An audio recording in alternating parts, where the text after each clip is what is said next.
guess the reason was when we were to a church event, some farmers in southwest Missouri told me about the advantage of the low-fat, low cholesterol in the beef animal.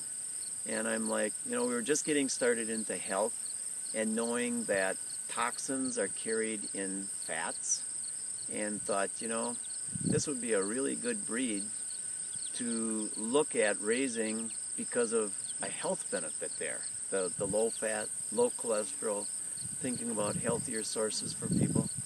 And then when we found that the meat was just so much better than the Holstein steers that we raised, we wholeheartedly dove into it.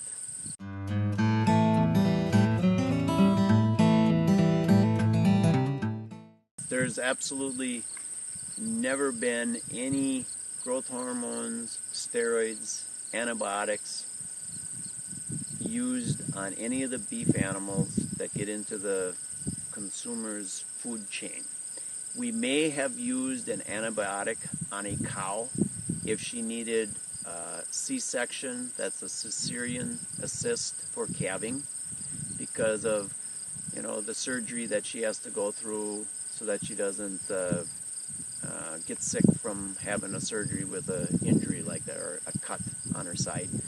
But that would only be the milk then that the calf would possibly have ingested, bringing into the food chain. But by the time that animal gets slaughtered, we're talking 2 years out. I don't know if our customer base would be really concerned that we used the antibiotic on the mother and the mother nursed her baby, or if that's the right way to go. I really have never asked a person, what their thoughts are, what their feelings are. I know if I went into a doctor for an injury, I would have antibiotics given to me to stop an infection. But I like the animals, we try to feed them a healthy diet.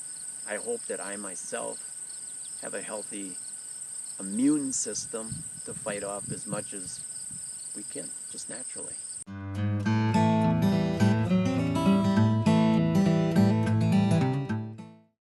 Well, implementing the rotation grazing, it really saves on mechanically harvesting of crops.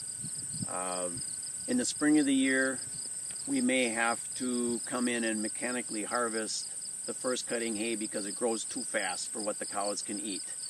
But that forage will be put up for winter storage feed, and about every 2 to 3 days the animals get moved to a new paddock or pasture, which would amount to about 2 to 2.5 acres in size, and they're rotated out of that so that field can grow back and come back into forage in about another 25 to 30 days. So they have another nice lush pasture to come into. And they're spreading their manure all over the field, which means we don't have to have mechanical equipment come out and spread manure like a confinement area. We're not compacting the soil with equipment. We're not buying fossil fuel to do it. So it really makes a lot of sense to do it rotationally grazing. Yeah, during the winter we have to supplement their feed, but that is, like I said, from hay that we harvested ahead of the cows at first cutting, or it's hay that we have on other land that we're rotating crops on, putting up the forage for the animals to make the balance of what we need for the winter.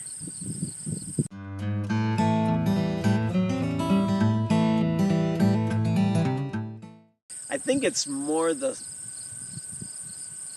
benefits I get from my consumers of the beef, not necessarily the satisfaction you get out of the animal, although you enjoy going out in the morning and just seeing the cattle just grazing, a newborn calf being born and mother licking it off, and then the calf attaching to mom, and how she defends that baby.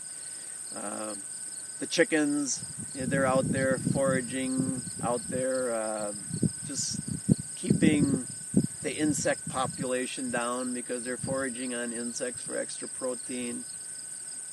I don't know. It's everything put together. It's not just one thing. I enjoy raising the crops, seeing that the soil is healthy, that it produces food for these animals, and in turn they're healthy. I mean, we have never given any, like I said, any of the animals antibiotics except for if there was a surgery. So that tells me that what we're doing is healthy for the animals. It's healthy for you as consumers. And if you have any questions, come out to the farm and see. We're willing to show you it, walk you through the farm. I don't know. I guess that answers it.